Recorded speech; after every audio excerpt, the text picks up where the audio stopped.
You're listening to Economics Detective Radio.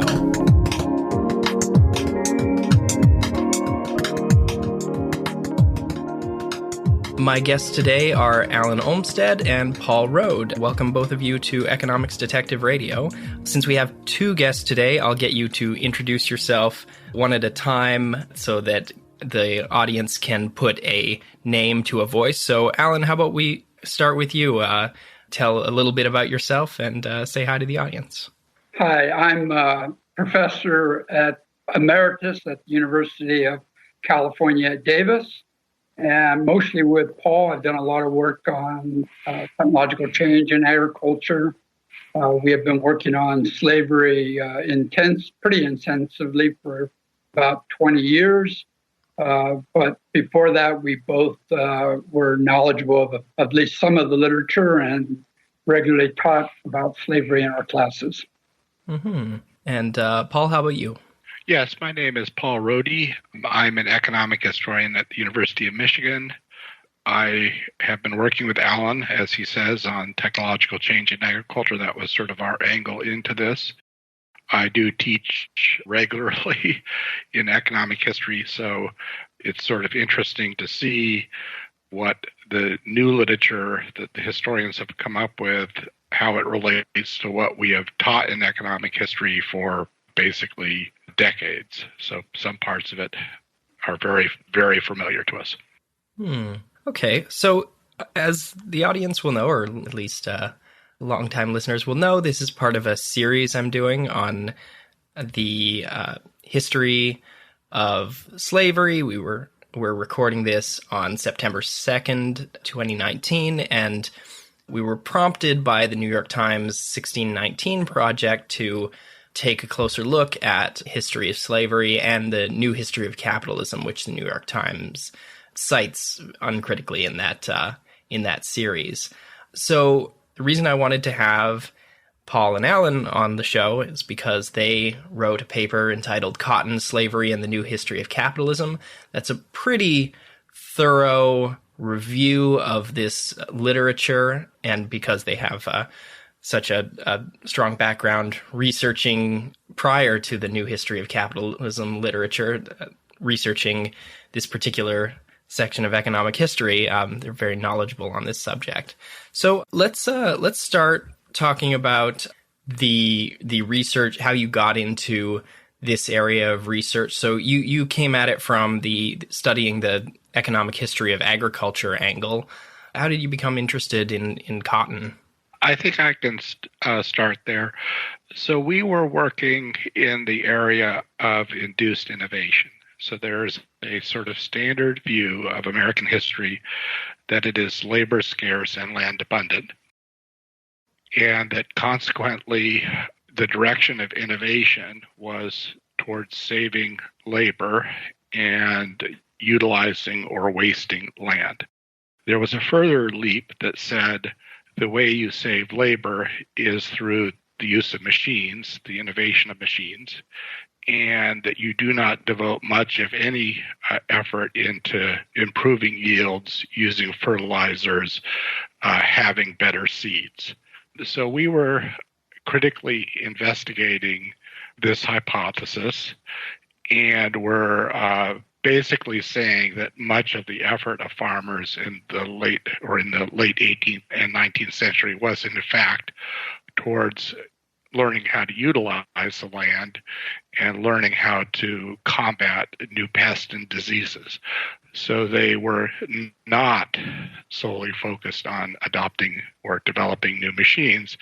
They instead were focused on these biological innovations. We knew from scattered sources that there were examples of seed varieties that were introduced that enabled not just the land productivity to increase, but the labor productivity to increase. And so we knew there was scattered evidence that new cotton varieties, upland cotton varieties from Mexico, were introduced in the early 19th century that had bigger bolls, that were easier to detach, that took less labor to pick them. And so what we did, I was at North Carolina at the time, is go to the plantation records that are in abundance there and begin to document the picking rates increased and that these new varieties were part of it. Do you want to pick up, Alan, or should I continue? No, go ahead. You're doing a great job. Okay, so what we were able to show is in scattered textbooks, they would have, these varieties came in. So that was in Nettles and it was in Libregot and so on. But we were able to show by going to the plantation records, one, I mean, you get this surprising finding to anybody who's not familiar with plantation agriculture that, boy, many of these plantation owners and their overseers kept very extensive records, kept records of what each slave did each day, say, in terms of picking cotton. And so we began to tabulate those picking records, and we're able to show, and so this gets picked up in the New History of Capitalism, but its interpretation is different.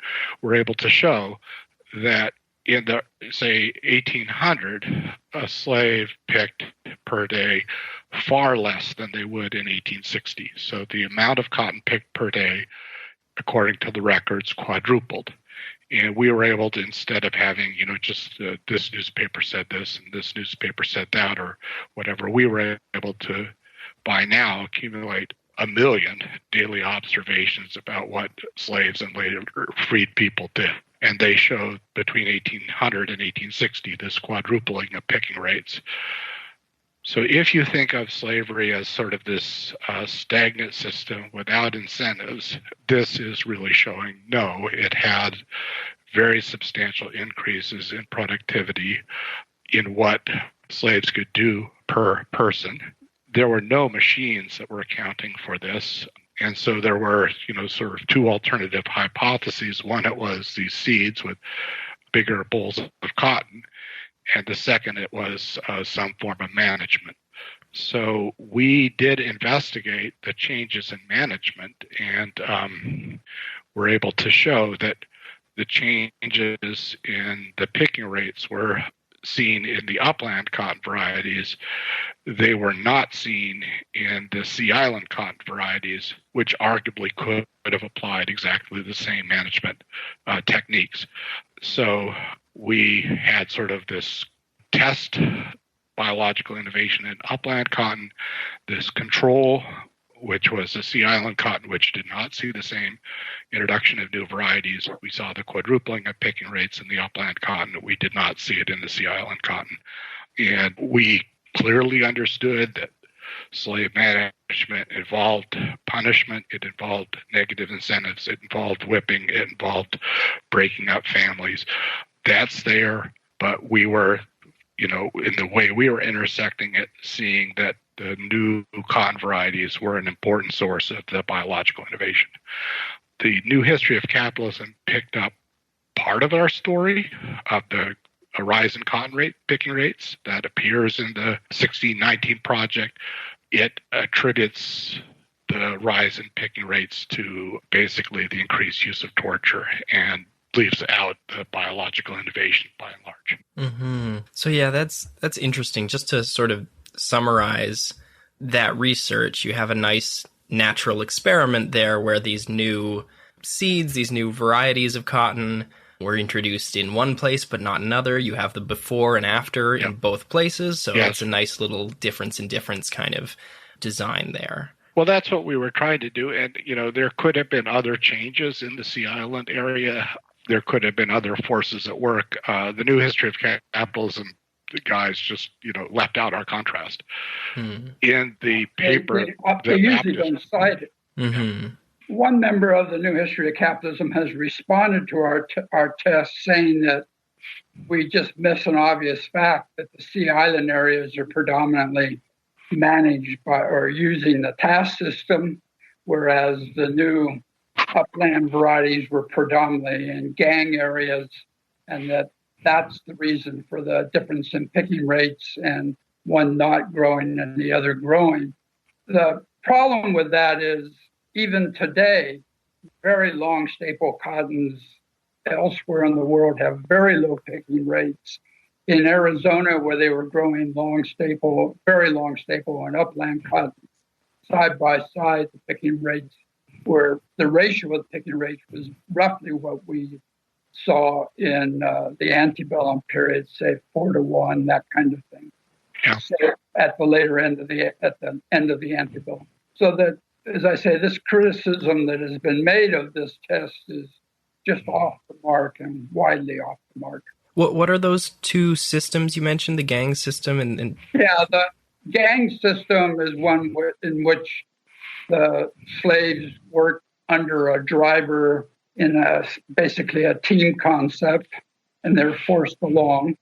The task system, the slaves are given an amount they have to do every day, and after that they can take off work and go work on their own crops or go fishing or some, according to the description, something of this sort. And the gang system is seen as more brutal by the new history of capitalism, more modern in some sense. The problem with this is that almost nowhere is picking a gang activity. In both areas, it's a task activity where people have individual quotas or they don't pick as a team. And the team, it's not, these records generally don't show what everyone picked as a unit, they show what individual. So when Paul says we have 1 million observations, those are 1 million daily observations of what individuals did. Right. By and large, we have that number. Yeah. And so what the books will show is the slaves. So there were, in our sample, 3, enslaved women named America. They'll show what America picked each day.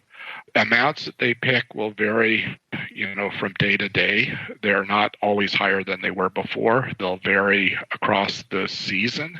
There obviously is, less cotton out there in the field at the very end of the season when the plants are dying than there was before. So it has a, U shape. They will vary the amount that they pick over their life cycle. So there is a lot of variability. There are people in the new history of capitalism that say people had a quota, the quota ratcheted up, and they always had to pick their personal best or they were, beaten.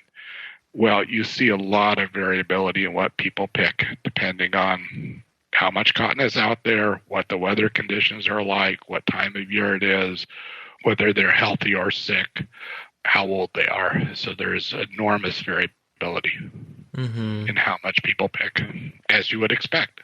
Yeah, and you don't deny that there were beatings or, that those were used as a motivator. It's just that it's hard to explain, what was it, a 4-fold increase in picking rates by more efficient beatings. Like if you just think about intuitively this task, like could you do it 4 times faster if they threatened you more? Probably 2 not. hands. That would give you 2 times faster. Yeah. Well, moreover, as economists, now I don't know how far this will register with the historians, but as economists, we know the ratcheting system, where if you do more is expected of you. We know that's not a system that leads to greater output. We know that's a bad incentive system. So, Marty Weitzman shows, he has a classic paper, that kind of ratcheting, common in the Soviet Union, that kind of ratcheting actually reduces output. And if you look at the ex-slave narratives, they will say, look, I understood, I got out in the field, I hadn't been there before, they tested me, I produced more, they raised my expectations. That undoubtedly happens sometimes. They raised my expectations. I'm never going to pick more again because I know that if any amount I pick more, I'll be expected to pick forever. Better to take the beating today than to be under threat of the beating for the rest of my life. So we know that the ratcheting system, and the ex-slaves will say, wherever the ratcheting system was imposed, that's a bad incentive system that reduces output. It doesn't lead to a quadrupling of output. Mm-hmm. Yeah, I'm reminded of public finance, where government agencies will make sure they spend their whole budget, otherwise their next year's budget will be reduced. And this is the same in reverse. You don't want to do more than is expected of you, because then more will be expected of you. Right. So both of you had been working in this area for over a decade when this new history of capitalism literature came out in 2013, 2014. Books by Beckert, Johnson, and Baptist are the ones that we're referring to when we say New History of Capitalism. Although there's presumably other literature, but those three are the big ones, and the ones you thoroughly critique in your paper. So you mentioned that they don't really cite your work. I think we've had a couple episodes talking about things related to this literature, and a pattern seems to be that the economists and the historians in this case really sort of were not communicating, and the historians were not aware that there had been extensive work in this area while they were writing about it. What was your reaction when this literature came out?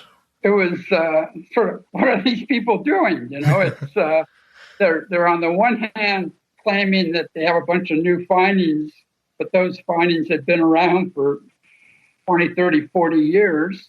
On the other hand, they were making claims that were exactly what Southern plantation owners were claiming, but not seemingly understanding that they were repeating what these slave owners had been saying in the antebellum period.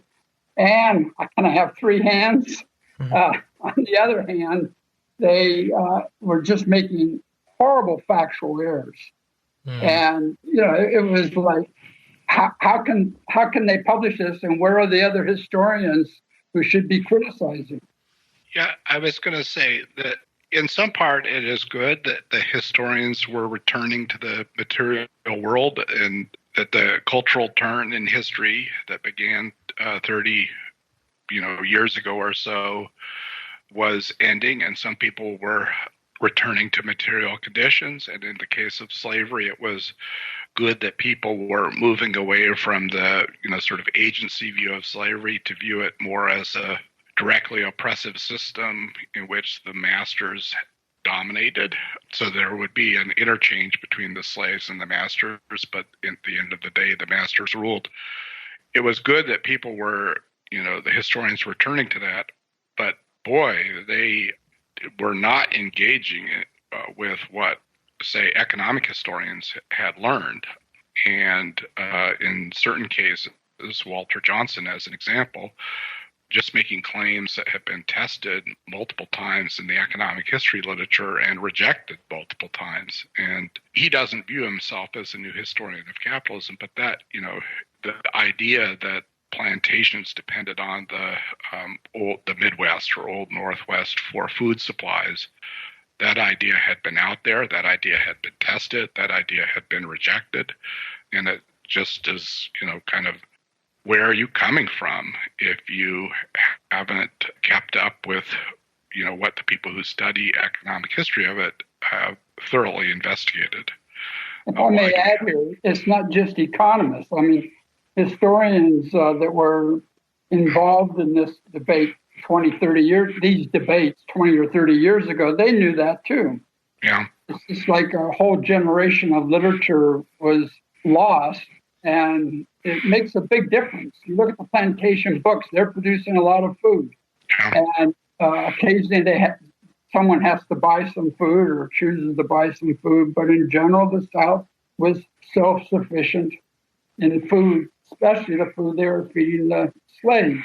Yeah. And Johnson just recreates a history without looking, a history that might have been popular 50 years ago. Right. Mm-hmm. Yeah, so if I'm going to venture to sort of summarize this new history of capitalism. The big central claim is that cotton production in the American South and the slave system that produced it was really important to the wording that I think Baptist uses, getting out of the Malthusian trap. So like economic growth, industrialization, it's sort of a one sector explanation of right. a big portion of that. So do you think my summary is good? Are there other elements to it that you'd like to point out? You got it partly right. He actually, I think, Paul, correct me, but I think he says torture was the driving force that got us out of the Malthusian trap. 10,000 years of the Malthusian trap. But the big issue is that cotton production was, according to them, was essential to the development of the United States and Western Europe. You couldn't have had cotton production without slavery, so slavery was important. And the increase in productivity, according to them, was based on torture, and so torture was a driving force. And I need to qualify that, or it's not just torture, but that is the driving force. Yeah. So it's kind of an odd way of thinking about it. So the Malthusian Trap, for listeners who might not be familiar with it, is the idea that if you're in like a hunter-gatherer or agrarian society and you get better at growing food, that's going to be borne out in a bigger population, not a higher standard of living. You know, you just have more kids until you have more mouths to feed, and then that erases any sort of gains. And so the fact that the last 300 years have seen us having large material gains in our standard of living, that's us breaking out of the Malthusian trap. And so this theory is that somehow the slave owners tortured so much productivity out of slaves that they were able to be incredibly productive and got out of this poverty trap situation where there was enough surplus production to go around that we could develop all these other technologies and things. If I'm getting I don't right. think he's ever explained how it unleashed the Malthusian trap. I think it feeds into providing raw materials for cotton textile production, with the notion that cotton textiles was the release. With Beckert, he's having the supplies of cotton being as important or more important than the textile machines, the wave of gadgets that we're all familiar with. So they're locating it as this increased supply of cotton, facilitating the advance of the cotton textile sector, allowing this breakthrough. But as you say, it's like a one sector, one industry approach to economic growth. And since the work of Robert Fogel, we kind of know that a single sector doesn't explain everything. Yeah. In the case of the United States, we have a cotton textile sector. The American South did supply the cotton for the cotton textile sector, but it's not a big part of the economy. It's less than 1.5% of the economy as of 1860, and it's surviving in part because of protectionism. So the notion that U.S. manufacturing growth was dependent on the cotton supply, that itself is somewhat suspect. Without protection, very likely that industry would have been in Britain, so using American cotton or cotton from around the world. It's a strange single sector, as you say, single sector explanation. Let me comment on part of this issue, and that's how they misuse statistical data. So Baptists and others will say that circa 1836, cotton represented about 6% output of the United States, but then count equipment that went into producing it and the financial resources that went into financing it and the trade that it generated, backward linkages to farmers who supposedly but didn't supply food for the Cotton South, et cetera. It's responsible for almost half of the economic activity of the United States. That's what he says. And this gets quoted all over the place, that cotton was this important. But he only comes to that conclusion by double and triple counting. So you can't count the plows that went into producing cotton and the cotton. He adds into his accounts things which are not counted in national income accounts, like financial transactions. He just creates this monstrosity. If you use the same methodology, just a few other items, say small grains or building or things of that sort, you could easily have more than 100% of the GNP of the United States in 1836. And that, of course, doesn't make any sense at all. But yet this gets quoted and gets quoted in prominent places. Right. So when he's saying the portion of the U.S. economy that was cotton, he's adding up not just the value of cotton, but the value of inputs and financial transactions and other things in the numerator. But then as the denominator, he's just using GNP, which is Right. a standard measure and doesn't do all this double counting. If he had done it for both numerator and denominator, then like fine, it's an odd measure, but doing it for just one really overstates the importance of cotton. Exactly. I mean, cotton ends up being about 6% of income through that period. I mean, famously, it's half of exports. And so the half number can come from exports. It's, the dominant export, but the economy is not simply export oriented. It's got, a huge domestic sector. So it can be 6% of GNP and half of exports being 12% of GNP. Yeah. So that people allied these two things, exports and GNP. Okay. So getting into your criticism of this literature, so we've been talking about Baptist and the overcounting issue. That's probably the biggest criticism because it's just such a glaring error. What would you say is the second biggest problem with this literature? Well, Baptist just makes stuff up. So he talks about this pushing system, and the slaves called it the pushing system, and what it basically is the ratcheting system that Paul was talking about before. Mm-hmm. Well, we can't find any evidence that anybody referred to a pushing system in the antebellum period. And when we criticize Baptist, he doesn't say, like most economists would do, like to thank Olmstead and Rhode for correcting me on that issue. What he does is sort of say, oh, well, let's call it the pushing system. No longer do slaves call it that or plantation owners call it that. Then he fudges data left and right. He mixes quotations together. He misuses slave testimony, which is just really a terrible process where he attributes things to people that they contradict in the next sentence. He selectively quotes. So there's just this whole process of picking evidence that is highly favorable to the argument he wants to make, but rejecting evidence that is right next to it that is much less favorable or contradictory to his argument. So let me back up for 1 second. We have a piece that is critical of the literature. There are many other pieces, so this 1619 project in some way is relitigating the debates that have been had. There are many other pieces that are out there that are sort of at a higher view about, what is the role of slavery in growth? What is the, type of use of evidence that's going on here? What is the sort of some of the literature and has sort of conspiracy theories about what's going on. So there's a whole, how does the literature treat, for example, the Civil War?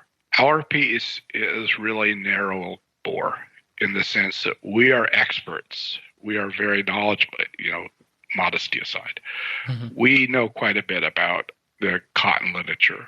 And so our piece is sort of critical at the ground level. Does this evidence say this? Did the Louisiana Purchase have these effects? Was the response of the British administrators in India to the cotton famine what Beckert says? So we are sort of at a narrow bore of, we are in this literature, we read these conclusions, scratch your head, was really that much land introduced with the Louisiana Purchase? No way. That is a surprising finding in Beckert. It's surprising because it's wrong. And so that is the nature of that piece. But there are many other good critiques out there, and you can read some of them coming out, in response to the 1619 project, which really open your eyes that, hey, how does this American Civil War fit into this new history of capitalism account? How does the vast expansion of cotton production after the Civil War fit into, so they're producing twice as much cotton in the American South in the 1890s, twice as much as was produced in 1860. If slavery is essential to having cotton production, how is that possible in the absence of slavery? The whole conflict of the Civil War it's incomprehensible given the way that the new history of capitalism is written. So a lot of these critiques are coming out. Gavin Wright has a critique. The slave trade is closed. Slave owners in the South benefit by having a scarcity of labor for slaves. They do not want to reopen the slave trade by and large. And you can see that in the aftermath of secession when the Confederate government keeps the slave trade closed. Well, the fact the slave trade is closed limits the supply of slaves, limits the expansion of cotton production. So Gavin Wright has an argument that instead of stimulating cotton production, slavery, in fact, slows cotton production or the growth of cotton production in the pre-Civil War period. So a lot of these critiques are, some of them very commonsensical critiques, are being generated by this literature.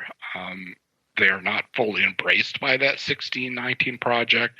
The author of the paper didn't really go out and solicit the opinions of people who are critical of the new history of capitalism. But fortunately, we're having opportunities such as this one to get parts of this debate out there. Yeah, it's good to, although the 1619 project is flawed, although it cites some literature that maybe it should have been more critical of, it is good that that more people are talking about and thinking about this topic, because right. One of the lessons, I guess, is that a lot of people really weren't very well informed.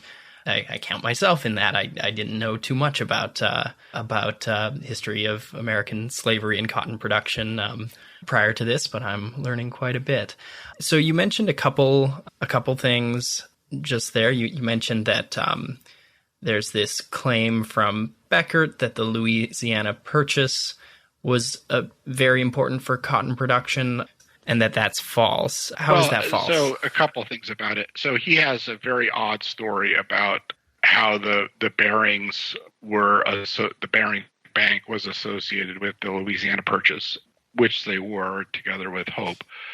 But it was not done at the behest of the British Prime Minister. In fact, when Napoleon was going to start using some of the funds to invade Britain, the British Prime Minister said, no, don't go forward. And the Barings, or through Hope, their partners, the Barings, did not stop. So it wasn't some conspiracy by the British to increase the supply of cotton coming out of America. The British government, on the one hand, smiled on it, and the other hand, frowned on the transaction. The notion that there was some small group of people sitting in London figuring out how to expand the supply, it simply didn't happen the way he foretells. And if you look at the Louisiana Purchase on a map, you will see that the bulk of that territory is in the north. It's in grain-growing areas. You tell that story as, oh, this is expanding the cotton kingdom. That's not the way it works. I think one of the recent articles in the 1619 series says that we were running out of cotton land in 1803 during the time of the Louisiana Purchase. So that the causal motive was to expand cotton land. Well, in 1803, there was pretty much much of Mississippi. There was much of Alabama, much of Tennessee, et cetera, to expand cotton production into Florida would be added to that. Well, we got that a little later, I guess. But the point is, we were not running out of cotton land. The United States was not running out of cotton land in 1803. Yeah, I mean, cotton it produces a lot of cotton per acre, and it's not accounting for the large acreages of land in the South in the antebellum period. I mean, the crop that is accounting for most of the land is corn. The notion that they're having an imminent shortage of cotton land is just false. They did want control of the Mississippi River. They wanted control of New Orleans. Presumably there was a way of getting it, and what was sort of on the table, if not the purchase, was invasion. So that's conquest in another form.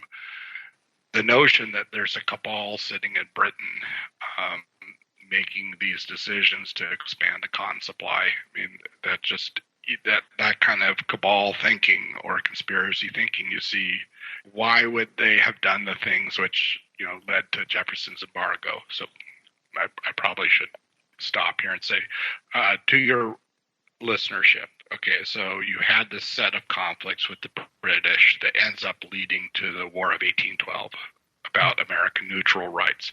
One way that Thomas Jefferson responded, so he doesn't want a standing army and doesn't really have the ability to go to war with the British, is to close off all trade with Britain, close off all trade with the continent. That happens in December 1807.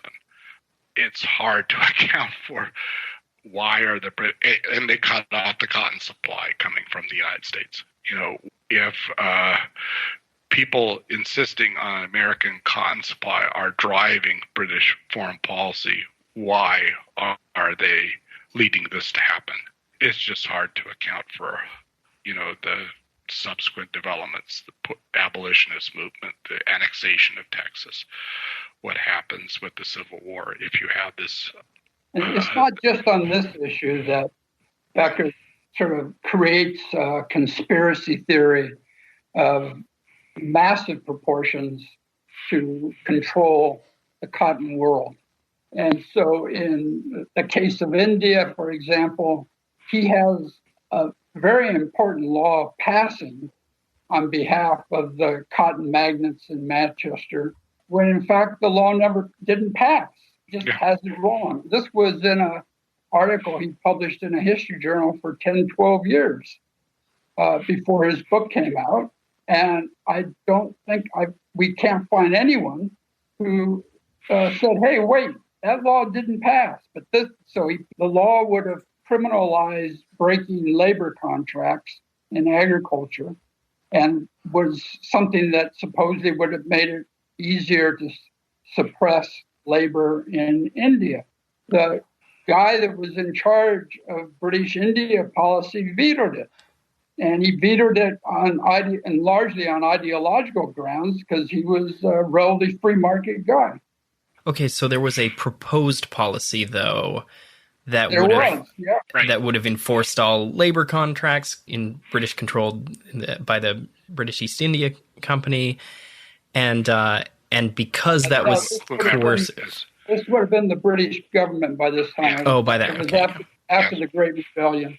Yeah. Right. And this law would have been, very coercive, sort of made the wage labor in India more like slavery, where you can't sort of break away from your contract. Well, it would have been, so master-servant law was fairly common throughout the British world at that time. That's where you have a labor contract and it can be enforced more coercively than, say, in the United States. We have free labor in the United States. That's actually sort of a reaction to slavery, with free labor or white labor saying we do not want to be subject to this form of coercion. There was a proposal to have such a criminalization of violations of contract law applied to Indian peasants, with the notion that that would have led to an expansion of the cotton supply. And the guy, Charles Wood, he did not accept that law. And in fact, he was celebrated for refusing to enact that law at the behest of the Manchester men. He just, he refused. And Beckert has the law passing and then claims that's the reason that India increased its cotton production during the Civil War. Well, in fact, as we've said, the law didn't pass, and the Manchester men later say the reason that Indian cotton production increased during the Civil War was because of the magic of the price system. Yeah. Pay them a higher price, and they produce more. just convolutes that history into part of a conspiracy. It just seems so obvious that a big supply shock, like the cotton supply from the United States being cut off, would lead to supply increases in other cotton producing parts of the world, such as India and Egypt, for instance. One part of this is the literature thinks of there being a backward bending labor supply curve, and that the only way to get more output of the new history of capitalism, the only way to get more output is to have coercion. Higher prices, in this case, the view would be in India, higher prices for the peasants for cotton will lead them to enjoy more leisure and reduce their market production. This was the idea that, oh, gee, we need to do things to coerce them to produce more. And as we say, that law didn't pass. The logic, in fact, went the other way. Higher prices led to more of the production going to more production and more production going to Britain. And so the notion that there is inherently this backward bending supply curve and the only way to induce greater output is through coercion, again, in this case, doesn't end up holding. Yeah, okay. So they have kind of an unusual labor economics theory of the cotton supply. Well, I mean, this is in part, the torture explanation is you could induce people to produce more by giving positive incentives. You instead, and we know that under slavery, people were, whipped, punished, tortured, families broken up. We know that happened as a way of inducing more output. The literature sort of says that's the only way to get more output. When in fact you have shown, as we talked about earlier on, that having new cultivars, new breeds of cotton was a big explanation for the increase in output. Right. A core argument of this new history of capitalism literature is that slavery is not just modern, like slavery and the cotton economy are not just part of a modernizing economy, but they're sort of central to it, and they like to emphasize the accounting techniques that were used, the sort of modernization of various aspects of the industry. Is there something to that?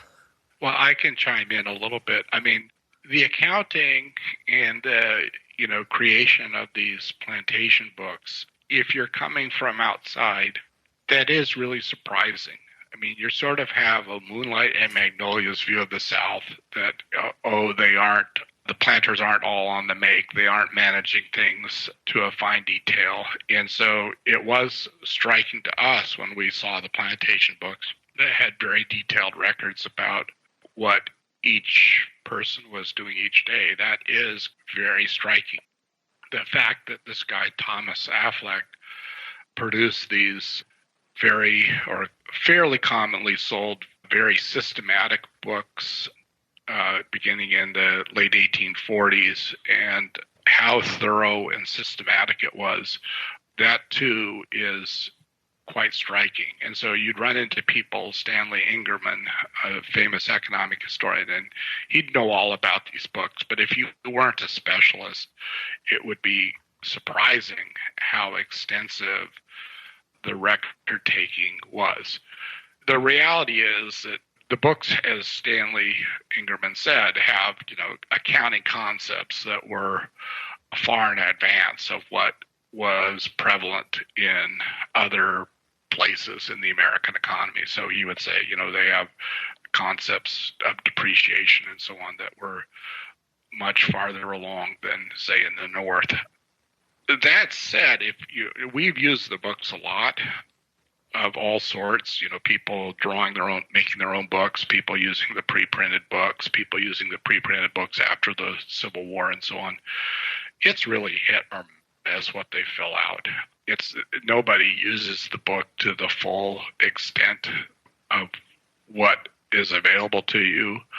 The books do shape the sort of way people take their records, so they have an effect. But, it's kind of well known by the accounting historians that a lot of the forms were sort of aspirational. A guy named Heyer 20, 30 years ago did a systematic study of the different books, and of the books that he saw, nobody was filling them out to the full extent that Affleck had made available to the people. It's just not what they were doing. And the kind of knock-on thing is there's very little indication that people later, say in the North, drew any influence from the existence of those books, or that they had any follow-on consequences. You get an impression that, the Gilded Age North in the postbellum period couldn't care less or actually rejected anything that happened in the South, much less, tried to learn from plantation owners. If you look at the business elite. Let me raise a caveat with what you, one of the things you said, and that's that there wasn't the concept, or widely spread the concept, of depreciation in the North. The Commissioner of Patents surveys in the 1850s explicitly asked farmers to depreciate their equipment and so forth. And I think a fairly high percent of the respondents, in fact, do that. So that's not quite as early as the first of the Affleck books, but it's the same process. Well, yeah, I mean, there's no doubt that a very old, horse was worth less than a horse in its prime. So you're right. I mean, the whole saying, don't look a gift horse in the mouth. Why are you looking a horse in the mouth? You're trying to see how old it is. The idea that an old horse was worth less than a new one. Yeah, I mean, they clearly understood that things aged and depreciated. Yeah, what I'm saying is the notion that these Affleck books were sort of the precursors of modern corporate forms, it's hard to see any evidence in favor of that. Okay. That, the subsequent guys were the Frederick Taylors of the world were out there studying plantation books. Yeah, and more than that, it's hard to see. It could have happened, but it's hard to see any evidence that the owners were studying these books and saying, well, that we have to make this adjustment next year because of what we see in our books. So certainly not, across the board. Yeah. I mean, the business elites of the post-Civil War period were not from the South. I mean, you can look at the big data sets of who are the entrepreneurs, and the wealthy Southerners had dropped out. Interesting. I'm kind of reminded of Eastern Europe. I visited Czech Republic several years ago, and they were saying that a lot of the people who grew up under communism kind of floundered when the Soviet Union fell, and it was the people who were young at that time, who hadn't really learned how to operate under communism, who became the entrepreneurs and something. They had just sort of an interesting demographic where the people who were 40 there were a lot of entrepreneurs, and the people who were 50 there weren't, or whatever the age was. And so this may be a similar thing where you learned how to manage a plantation or a business in this slave system, and then when the Civil War comes along and the system radically changes, you're just not really equipped to be operating a business with free labor, under the new I think arrangements. There's some work that's been being done on that subject. I mean, there's this whole question of what happened to the Southern elites. And I don't know my belief is that there is greater continuity of the Southern elites than what you're suggesting. Mm-hmm. It's just they are much poorer after the Civil War than they were before, mm-hmm. and they're out of the mainstream. So they have the quote in there is that there were more millionaires per capita in the Southern Mississippi than there were elsewhere. That is true, but those folks lost their enslaved wealth. Not having any pity for them. They're just not they're not in the 1% any longer after the Civil War. And the industrial part of the economy, the financial part of the economy that in the North is growing past them. So they may be highly ranked locally, but they're not, where the action is, not for decades and decades.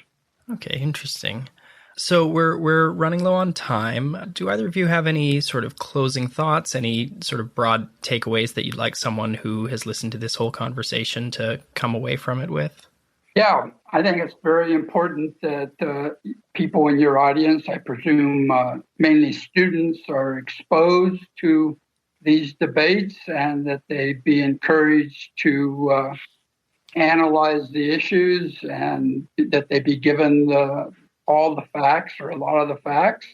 And I think when they do, they'll come down on our side. Mm-hmm. Or at least form their own opinions. Yeah. All right. Well, Alan and Paul, thanks for being part of Economics Detective Radio.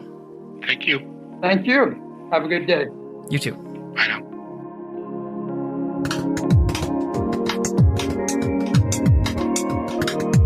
All right, that concludes this episode of Economics Detective Radio. If you want to join the discussion on cotton production, slavery, economic history, or any of the many topics that we discuss here on the show, I encourage you to join the Facebook group. That's Economics Detective on Facebook. It's a closed group, so you just need to request entry. And of course, I'll approve it. It's not a super exclusive club.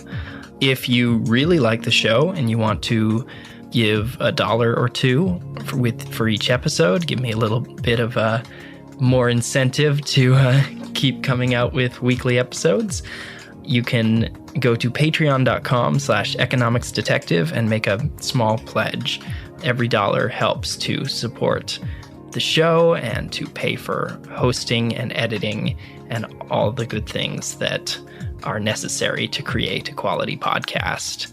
Thanks, and I'll be back soon with a new episode.